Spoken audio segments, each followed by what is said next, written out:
మన ప్రభువును రక్షకుడైన యేసుక్రీస్తు నామాన్ని బట్టి వందనాలు చెల్లిస్తున్నాను.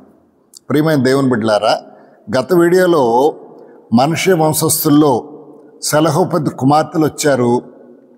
మోషే ఎదుట, పెద్దల ఎదుట, అహరోను ఎదుట అడుగుతున్నారు, మా తండ్రి చనిపోయాడు, మాకు అన్నదమ్ములు లేరు, ఇప్పుడు వరకు మగవాళ్ళకి వాటా వస్తుంది, మరి మా ఆడపిల్ల ఉన్నట్టు మాకు కూడా వాటా కావాలి అని అడిగినప్పుడు మోషే ఏం చేశాడు? దేవుణ్ణి అడిగాడట.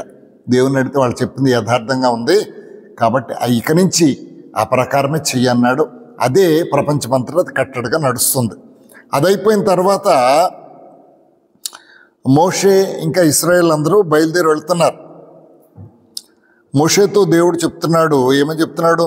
నీవు అబారీము కొండ మీదకి ఎక్కి ఇశ్రాయేల్కి ఇచ్చే దేశాన్ని చూడు. ఏమన్నాడు? నువ్వు ఆ కొండెక్కు, ఇశ్రాయేల్కి ఏ దేశం అయితే ఇస్తున్నాడో ఆ దేశాన్ని నువ్వు చూడు.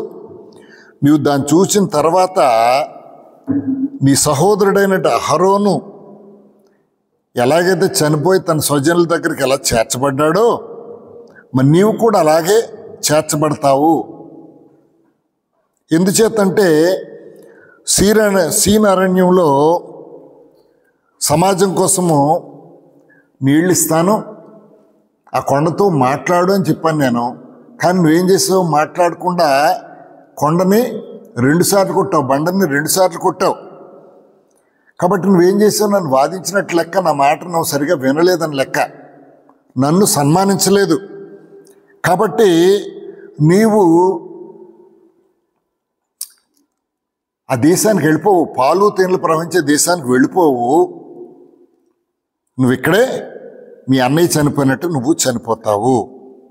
ఎందుకంటే మీరు నన్ను పరిశుద్ధపరచలేదు, నన్ను సన్మానించలేదు, కాబట్టి నువ్వు చనిపోతావు అని దేవుడు చెప్పేశాడు. ఈ చెప్పేస్తే మోషే దేవునితో అంటున్నాడు, ఏమంటున్నాడు? దేవుడువైన యెహోవా సమస్త మానవులకు ఆత్మలకు దేవుడు నువ్వు. తండ్రి, ఇప్పుడు కనుక నేను చనిపోతే, అహరోను లేడు, నేను చనిపోతే, వీళ్ళందరూ గొర్రెలు లేనటువంటి, కాపరి లేనటువంటి గొర్రెల్లాగా ఉన్నారు వీళ్ళంతా కూడా. మరి వీళ్ళందరూ కూడా కాపరి లేని గొర్రెలు ఎలాగైతే తప్పిపోతే వీళ్ళందరూ కూడా తప్పిపోతారు. అలాగ ఉండకూడదు, కాబట్టి ఎవరినైనా ఒకరు నియమించు అని అడిగినప్పుడు, అలాగని నువ్వు నియమిస్తే వీరిని నడిపించడమే కాకుండా వారికి వాదోపవాదాలు వచ్చినప్పుడు, వాళ్ళ గొడవలు వచ్చినప్పుడు వాళ్ళందరికీ తీర్పు తీర్చడానికి ఒకళ్ళు ఉండాలి కదా, వారికి నాయకుడిగా ఉండడానికి సమర్థుడిగా ఉండాలి కదా.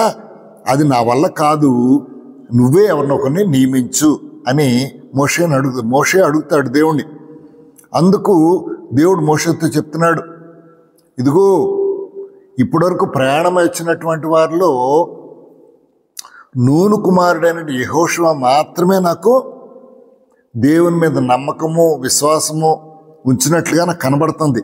కాబట్టి ఆ నూను కుమారుడైన యెహోషువ దేవుని ఆత్మను పొందినట్లుగా నేను ఎరిగి ఉన్నాను. కాబట్టి నువ్వు అతను తీసుకొని అతని మీద నీ చెయ్యించి, యాజకుడు అహరోను చనిపోయాడు, అహరోను చనిపోయిన తర్వాత అతని కొడుకు ఎవరున్నారు?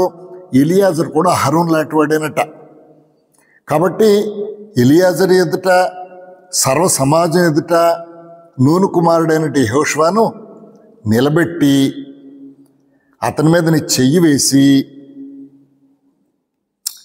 ఇప్పుడు నీకున్నటువంటి ఘనతలో కొంత ఉంచు.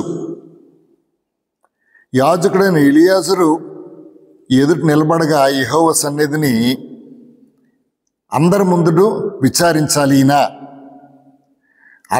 అతడును అతనితో కూడా ఇశ్రాయేల్ అందరూ అనగా సర్వ సమాజము అతని మాట చొప్పున సమస్త కార్యం జరుపుచుండవలను అని దేవుడు సెలవిచ్చాడు మోషేకి. అప్పుడు మోషే ఏం చేశాడు? నూను కుమారుడైన యెహోషువను తీసుకొచ్చాడు. నూను కుమారుడితో పాటు కాలేబు కూడా ఉన్నాడు.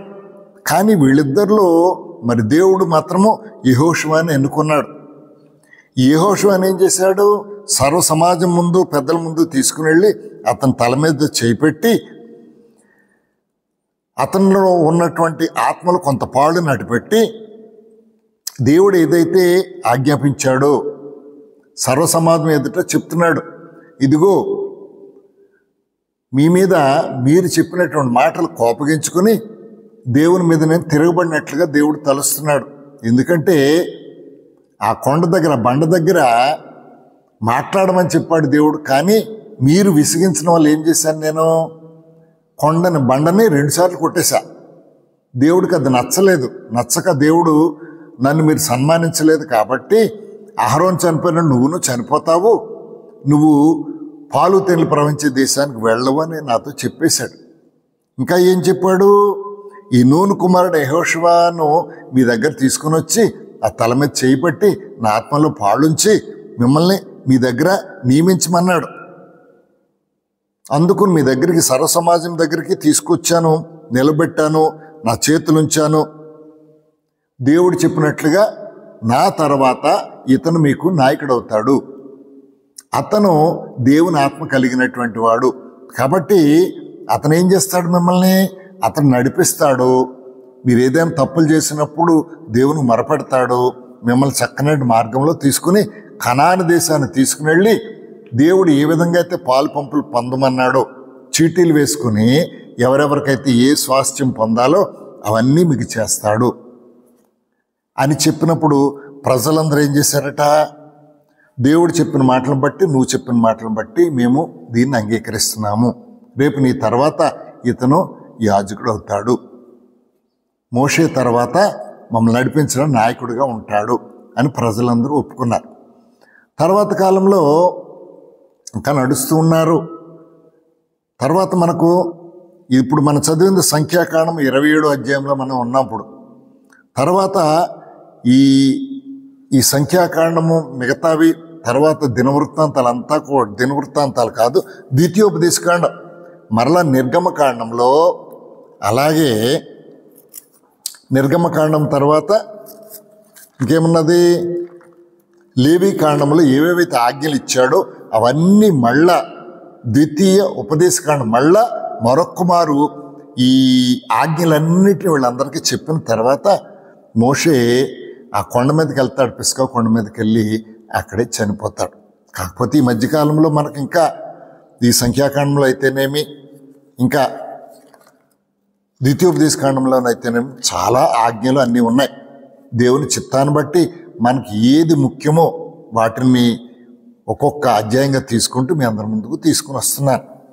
ఇక్కడ ఈరోజు మనం నేర్చుకున్నది ఏంటంటే, నాయకుడైన మోషే తర్వాత, మోషే ఎందుకంటే నువ్వు కనాన్ దేశాన్ని చూడవు, నువ్వు అక్కడ చేరవని చెప్పాడు కాబట్టి అతని తర్వాత మరొక నాయకుడిని నియమించడానికి దేవుడు ఒక ఆజ్ఞ ఇచ్చాడు. ఆజ్ఞ ప్రకారం మోషే చేసుకున్నాడు. తర్వాత ద్వితీయోపదేశకాండంలో ఈ ఆజ్ఞలన్నీ మళ్ళీ ప్రజలకు చెప్పిన తర్వాత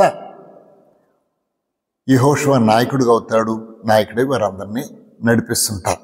ఎందుకంటే ఎవరినైనా ఒకరిని హెచ్చించాలన్నా దేవుని చిత్తమే, ఒకరిని తగ్గించాలన్నా దేవుని చిత్తమే. ఆయన చిత్త ప్రకారం సమస్తం జరుగుతూ ఉంటుంది. కానీ మన ఆలోచన మేరకు ఒకరు మోషన్ అడిగితే యెహోషువను నియమించవచ్చు, లేకపోతే కాలేబు నియమించవచ్చు, లేకపోతే ఇంకెవరినైనా నియమించవచ్చేమో. కానీ దేవుడు ఆ చాయిస్ ఇవ్వలేదు. మోషే కూడా అడుగుతున్నాడు, సరైన నాయకుడు నువ్వే ఎన్నిక చెయ్యి. ఎన్నిక అన్నది దేవుని చిత్తం. మనం చేసే ప్రతి పనిని కూడా దేవుని చిత్తానుసారంగా మనం నడుచుకుంటూ పోవాలి. కాబట్టి ఇక్కడ మోషే తర్వాత అంతటి నాయకుడిగా మనము తర్వాత కాలంలో మనం చూస్తాము.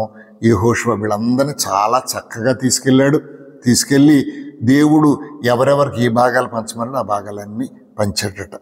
కాబట్టి ప్రియమైన దేవుని బిడ్డలారా, ఈరోజు వాక్యాన్ని బట్టి మనం తెలుసుకున్నది ఏంటంటే, దేవుని చిత్తాన్ని బట్టి మోషే ఏమి దేవుని దగ్గర వాదించలే. ఏమని, నువ్వు ఇక్కడే చచ్చిపోతావు, ఆ దేశానికి వెళ్ళవు అన్నాడు. ఇతను నడిపించినటువంటి వారిలో యెహోషువ, కాలేబు అక్కడ చేరారు. మిగతా వాళ్ళందరూ చనిపోయారు. మోషే కూడా ఇక్కడే చనిపోయాడు. మోషే కూడా చేరలేకపోయాడు. అయ్యా, నేనేదో చిన్న పొరపాటు కదా అని మోషే దేవుని దగ్గర అడగల. ఎందుకంటే దేవుడు అన్నాడు, మీరు నన్ను సన్మానించలేదు కాబట్టి, ఎవరు మోషే అహరోనులు ఇద్దరు సన్మానించలేదు కాబట్టి మీరు ఇక్కడే చనిపోతారు, మీరు అవతలకి చేరరు. వీళ్ళతో పాటు వయసు ఉన్నటువంటి కాలేబు యెహోషువ మాత్రం చేయరు. వాళ్ళు దేవుని సన్మానించారు. ఇక్కడ చిన్ని మాట, చిన్ని పొరపాటు, వినడంలో పొరపాటు, లేకపోతే సర్వ సమాజము ఆయన విసిగించడం వల్ల వచ్చిన పొరపాటు కానీ సరిగ్గా వినలేదు. అందుచేత దేవుడు అన్నాడు, ఇక నువ్వు పనికిరావు, నీకు బదులుగా ఇంకొకరు నియమిస్తాను. కాబట్టి ప్రియమైన దేవుని బిడ్డలారా, దేవుని మాటలు వినేటప్పుడు మనం చాలా జాగ్రత్తగా విని వాటి ప్రకారం నడుచుకోవాలి. ఏ ఒక్కటి తేడా వచ్చినా అప్పుడైతే క్షమించేవాడు కదా. ఇప్పుడైతే మనకు ప్రభు అయిన యేసుక్రీస్తు ఆయన మనల్ని క్షమిస్తూ ఉన్నాడు. మన పాపాల నుంచి విమోచించడానికే ఈ లోకానికి వచ్చినట్టుగా తెలుస్తుంది. కాబట్టి ఒకవేళ మనం ఏదైనా చిన్న చిన్న పొరపాట్లు చేసినా ప్రభు సన్నిధిలోకి వచ్చి మోకరించి మనం గనక మన తప్పులు మనం ఒప్పుకుంటే ఆయన క్షమించగలిగిన మనసు గలవాడు. కాబట్టి ఆయన దగ్గర తప్పులు ఒప్పుకుందాము. ఇక నుంచి అలాంటివి మనం చేయమని తీర్మానం చేసుకుందాం. ఈ మాటలను దేవుడు దీవించును గాక. ఆమేన్. ఈ మాటలు మీకు నచ్చినట్లయితే లైక్ చేయండి, ఫ్రెండ్స్కి పంపించాలంటే షేర్ చేయండి, లేదా అనుదినం ఈ వాక్యం కావాలనుకున్నప్పుడు సబ్స్క్రైబ్ చేసుకోండి. ఈ మాటలు దేవుడు దీవించును గాక. ఆమేన్.